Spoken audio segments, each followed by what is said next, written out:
गवलम्मा Kashi Vishwanath sister, ये गवलम्मा south Indian देवी।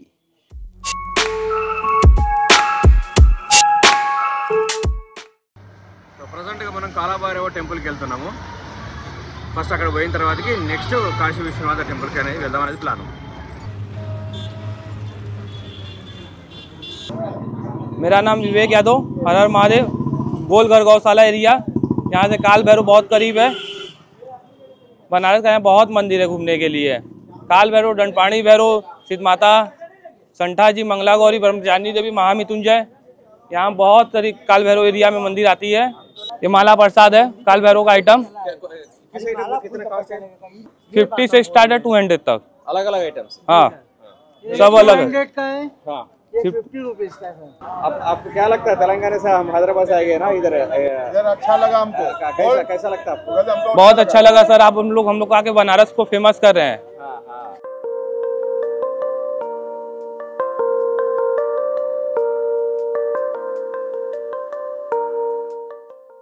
So దాదాపు ఇంకొక 300 మీటర్స్ దూరం కనుక పోతే మనం టెంపుల్కి అయితే చేరుకుంటాము. సో ఇవన్నీ కూడా చిన్న చిన్న గలీలు చూడండి ఒకసారి, ఎంత చిన్న చిన్న గలీలు ఉన్నాయో. ఈ గలీలోకి అయితే వెళ్తున్నాం మనం. కాలభైరవ టెంపుల్కి అయితే ఆల్మోస్ట్ వచ్చేసినాం.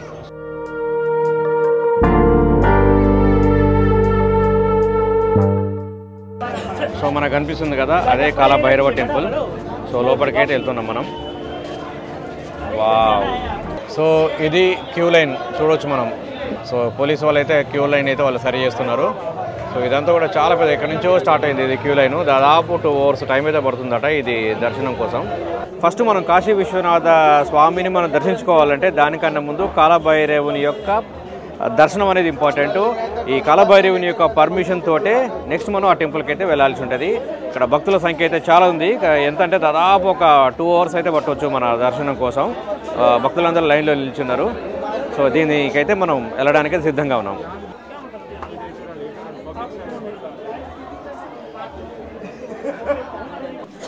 భారతదేశంలో ఉన్నటువంటి అతి ప్రాచీన నగరాలలో వారణాసి కూడా ఒకటి. ఇక్కడ హిందువులకు పవిత్రమైనటువంటి పుణ్యక్షేత్రాలు చాలా ఉన్నవి. హిందువులకు మాత్రమే కాదు, బౌద్ధులకు, జైనులకు కూడా ఇది చాలా పవిత్రమైనటువంటి స్థలం.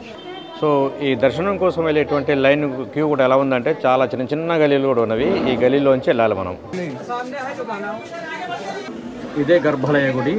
గర్భాలయ గుడికి వెళ్ళడానికి భక్తులందరూ కూడా లైన్లో నిల్చుని ఒక్కరు వెళ్తూ ఉన్నారు. చూడవచ్చు మనం, చాలా పెద్ద క్యూ ఉంది ఇక్కడ.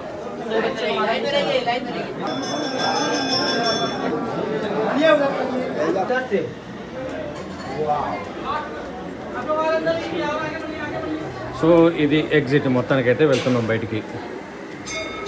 సో నాకన్నా ముందే రజనీష్ ఆల్రెడీ దర్శనం అయిపోయింది. సో సక్సెస్ఫుల్గా మాకు 1.5 hour తర్వాతకి కాలభైరవుని దర్శనం అయితే అయింది. నెక్స్ట్ మేము కాశీ విశ్వనాథ టెంపుల్ యొక్క దర్శనం కోసం అయితే నెక్స్ట్ వెళ్ళాలి.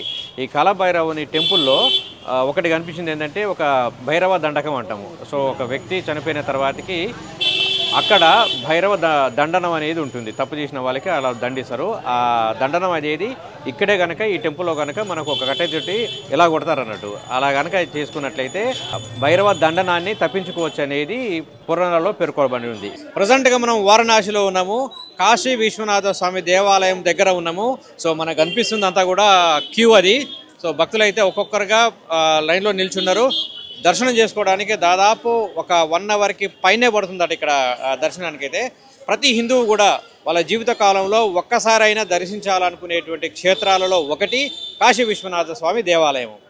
ఈ కాశీని వారణాసి లేదా సింపుల్గా కాశీ లేదా బెనారస్ ఇలాంటి పేర్లతో మనం పిలుస్తూ ఉంటాం.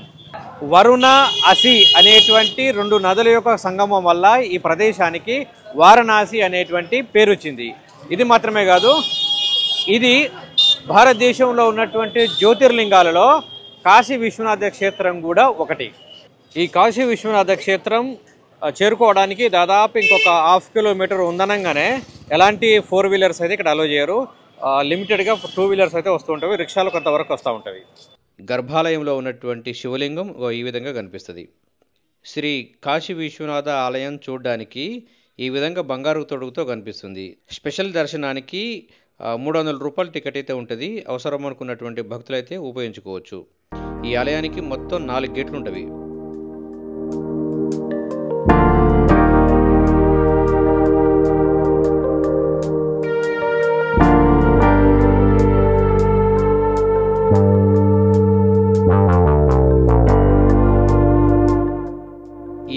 దగ్గరలో ఉన్నటువంటి రామ్ భండార్ అనేటువంటి హోటల్ చాలా ఫేమస్.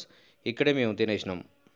శ్రీ కాశీ విశ్వనాథ స్వామి ఆలయం ట్రస్ట్ హెల్ప్ సెంటర్ ఉంటుంది. దీని లోపల ఒక చిన్న షాపింగ్ కాంప్లెక్స్ కూడా ఉంటుంది. అవసరం అనుకున్నటువంటి భక్తులు వాడుకోవచ్చు. రా రుద్రాక్ష ఇవన్నీ కూడా. సో దీంట్లో వెళ్ళేటటువంటి కూడా ఇట్లా వెళ్తాయి, మనం పగల కొట్టుకోవాలి.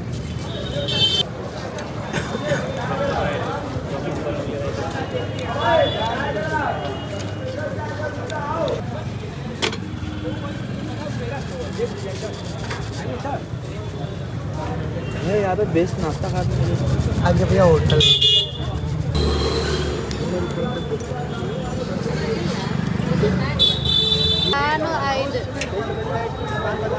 पंचमुख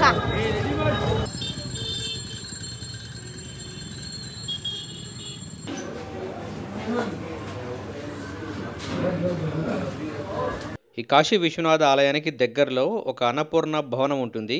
ఇక్కడ బ్రేక్ఫాస్ట్, లంచ్, డిన్నర్ ఇవన్నీ కూడా ఫ్రీగా పెడతారు. యూటిలైజ్ చేసుకోండి. దీని పక్కనే శుక్రుడు తవ్వినటువంటి ఒక బావి కూడా కనిపిస్తుంది, చూడొచ్చు.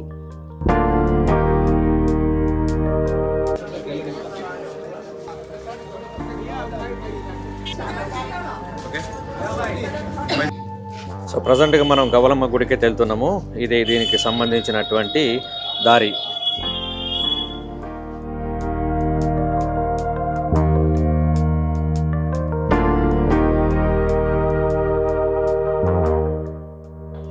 ఈ టెంపుల్లో ఉన్నటువంటి అమ్మవారిని మనం గవ్వలమ్మ అమ్మవారిగా పిలుస్తాము. ఇక్కడ ఉన్నటువంటి లోకల్ ప్రజలు మాత్రం కౌడి మాత అని పిలుస్తారు.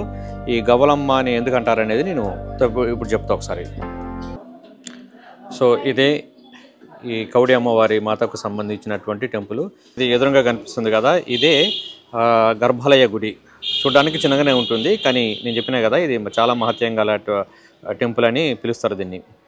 ఒక్కొక్క దేవతను కొలిచేటువంటి విధానం అమ్మవారిని బట్టి మారుతూ ఉంటుంది. సో ఇక్కడ ఉన్నటువంటి అమ్మవారిని గవ్వలు సమర్పించి అమ్మవారిని ప్రసన్నం చేస్తాం. అందుకోసమని ఇక్కడ ఉన్నటువంటి అమ్మవారిని గవ్వలమ్మగా పిలుస్తూ ఉంటాం. ఫస్ట్ మనం గుడిలోకి ఎంట్రీ కాగానే ఇక్కడ ఒక శివలింగం, తర్వాతకి నందినైతే మనం చూడవచ్చు. ఇది దాని దర్శనం చేసేసుకొని మనం నెక్స్ట్ మనం గర్భాలయ గుడిలోకి అయితే వెళ్ళాల్సి ఉంటుంది. సో అమ్మవారి గర్భాలయానికి ఎదురుగా ఇక్కడ ఒక ఆంజనేయ విగ్రహాన్ని కూడా మనం చూడవచ్చు. భయ్యా కితనా ఏక్ 40 రూపీస్. ఇక్కడ మనకు స్వామీజీ ఉన్నారు. స్వామీజీ గారితో ఉండి మనకి గుడికి సంబంధించినటువంటి విశిష్టత మనం తెలుసుకుందాం. ये गवलम्मा काशी विश्वनाथ सिस्टर, ये गवलम्मा साउथ इंडियन देवी। ये गवलम्मा का नेम तेलुगु में गवलम्मा, हिंदी में कौड़ी माता, तमिल में सोई अम्मा। अम्मा का दर्शन करने से काशी यात्रा सफल होना। जब अम्मा दक्षिण में अकाल पड़ा तो माँ काशी में भ्रमण करने आया तो मां पुन्ना ने इनको काशी के केदारखंड के शूद्र बस्ती में निवास दे दिया और भोजन के रूप में कौड़ी दिया। माता को यहाँ काशी में कौड़ी का भोजन कराने वाला भी कोई जानता नहीं था। तब माता ने बाबा विश्वनाथ के पास गया, बाबा विश्वनाथ को अपना स्टोरी बताया तो बाबा विश्वनाथ ने अपने से बड़ी बहन माना और इनको आशीर्वाद दिया कि साउथ से जो भी मेरे दर्शन के बाद तुम्हारा दर्शन नहीं करेगा उसका काशी यात्रा काशी में रहने का फल नहीं मिलता। इसीलिए यहाँ सिर्फ साउथ के लोग आते और माँ का दर्शन करके काशी यात्रा सफल करते। और प्रसाद के रूप में कौड़ी दान करना, दान के रूप में एक प्रसाद कौड़ी रखना, गवल रखना, वो घर में पूजा स्थान पे रखने से सुख समृद्धि बरकत बढ़ते। సో ప్రజెంట్గా మనం 5 గవ్వలు అయితే తీసుకెళ్తున్నాం. వచ్చేటప్పుడు ఒకటే ఉంటుంది, మిగతా 4 మనం అమ్మవారికి సమర్పిస్తాం.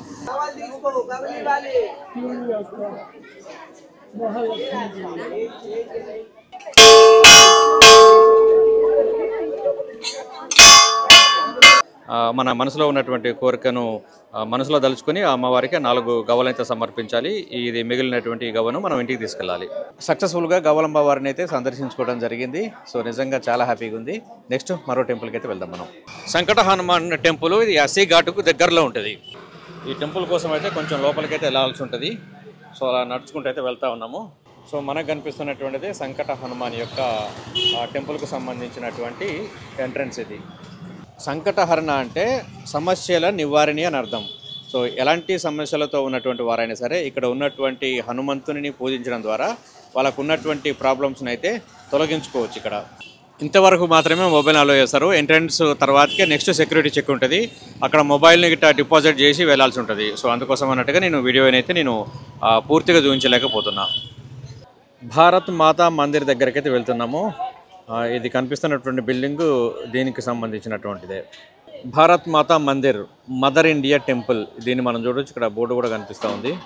సో ఇదే దానికి సంబంధించినటువంటి ప్రదేశం. ఈ భారత మాతా మందిర్ ఆలయాన్ని గాంధీజీ 1936లో ప్రారంభించిండు.